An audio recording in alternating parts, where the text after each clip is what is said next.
since you spoke about your job as well, I would like to start my conversation about how is poetry related to your job, or how does poetry influence your job? Well, that's actually a very, very interesting question. And I always say, always, that it's because I always used to write and read poetry.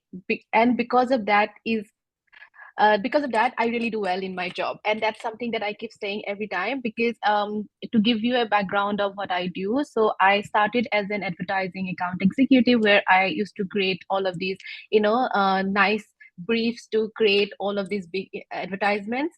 So the first time when I got to know about the job, of course, I was an MBA student, then joined advertising, and I came from more like a commercial side of things. But then when I was in the advertising agency, the first time that people took notice is when I really wrote something very poetically.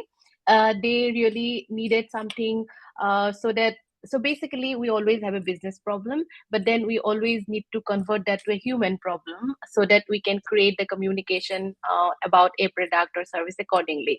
And when you need to decode the business problem to a human problem, you always have to talk from a humane side of things. You need to be very